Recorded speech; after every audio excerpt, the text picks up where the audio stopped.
सबसे कहते हैं आप अदब पर बात करेंगे, सिर्फ मुझसे कहते हैं आप पाकिस्तान पर बात करेंगे, जबकि पाकिस्तान का अदब से कोई ताल्लुक़ नहीं है।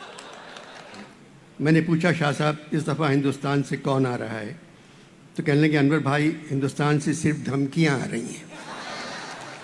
पाकिस्तान की 60% आबादी गरीब है और 40% आबादी फ़ौज है।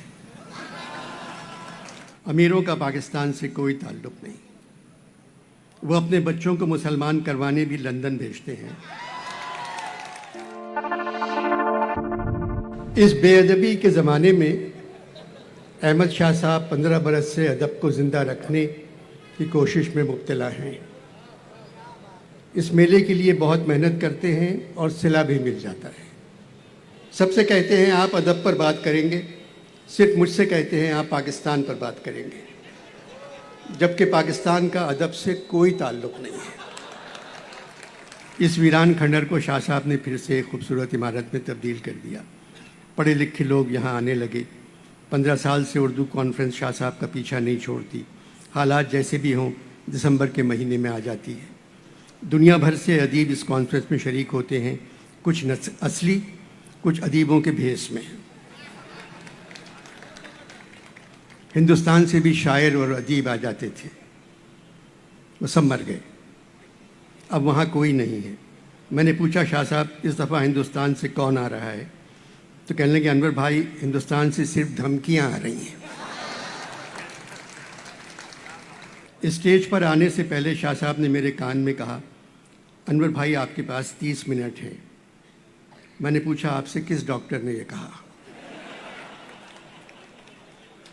बोले अल्लाह आपको लंबी उम्र दे, मेरा मतलब था आपको 30 मिनट बोलना है, पाकिस्तान पर सबकी तारीफ़ करना है और ख़ास तौर पर नए आर्मी चीफ की।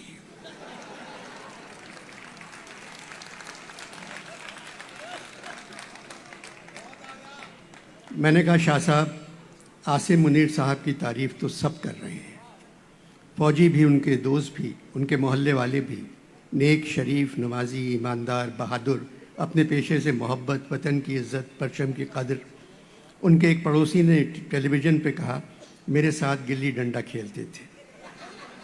अब फ़र्क हो गया है, गिल्ली पड़ोसी के हाथ में है, डंडा आसिम मुनीर के हाथ में आ गया।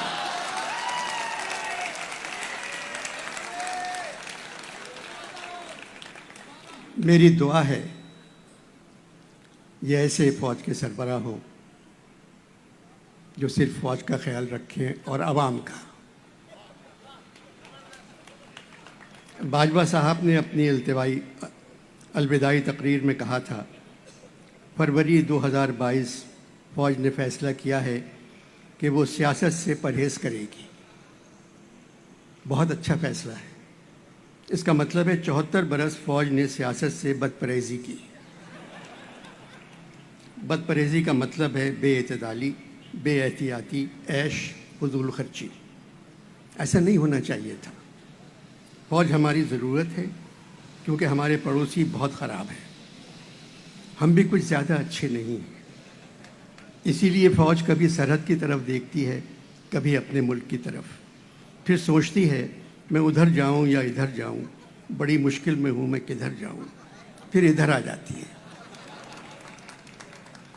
पाकिस्तान की 60% आबादी गरीब है और 40% आबादी फ़ौज है।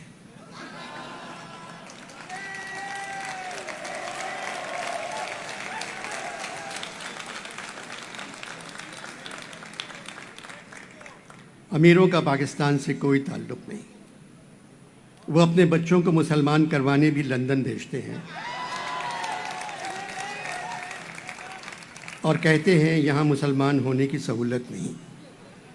बेरोज़गारी, बदहाली, महंगाई, परेशानी, पशेमानी, उदासी मुल्कों पर बादलों की तरह छा गई है। किसी को एहसास ही नहीं है कि वो इस मुल्क के साथ क्या कर रहे हैं। कहानी पाकिस्तान की सुनेंगे आप?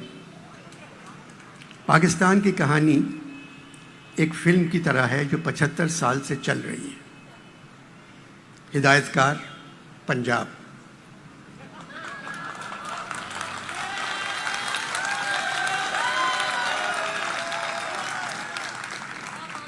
हिदायतकार पंजाब। शूटिंग बलूचिस्तान में हुई है।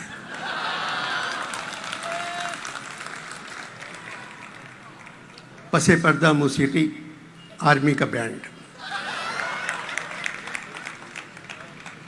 फिल्म का इंटरवल 1971 में होता है, जब मशरक़ी पाकिस्तान बांग्लादेश बन गया। इंटरवल के बाद फिल्म एक मिली नगमे से शुरू होती है, ऐ वतन के सजीले जवानों। इसके बाद फिल्म का हीरो जो सिंधी है, एक बढ़ई के पास जाता है और उससे कहता है एक ऐसा तख्ता चाहिए जिसको उल्टा न जाए। बढ़ई एक तख्ता बनाकर देता है जो 6 फीट चौड़ा और 4 फीट लंबा है। उसके दरमियान 3 फीट और 2.5 फीट का सुराख है। बढ़ई कहता है इस तख्ते को कोई उलट नहीं सकता, मगर इस तख्ते के दरमियान जो सुराख है तुम उसके नीचे जा सकते हो। इस मंज़र के बाद आर्मी बैंड है मर्द मुजाहिद जाग ज़रा अब वक्त शहादत आया बजाता हुआ गुजर जाता है। फिल्म के आखिरी मंज़र में एक आदमी अमेरिका से पैसे मांग रहा है, चीन से पैसे मांग रहा है, बरतानिया से पैसे मांग रहा है, सऊदीया से पैसे मांग रहा है, यूएई से पैसे मांग रहा है और कह रहा है अगर तुर्की से कर्जा मिल गया तो कसम खुदा की आप सबके पैसे हम वापस कर देंगे। एक छोटा बच्चा आता है और वो आकर एक शेर पढ़ता है, खुदा से मांग जो कुछ मांग ना हो ऐ मुफलिस, खुदा से मांग जो कुछ मांग ना हो ऐ मुफलिस, यही वो दर है कि ज़िल्लत नहीं सवाल के बाद।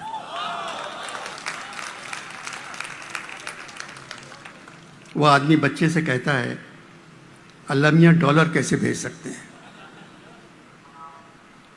बच्चा कहता है पिछले सैलाब से बड़ा सैलाब तो भेज सकते हैं।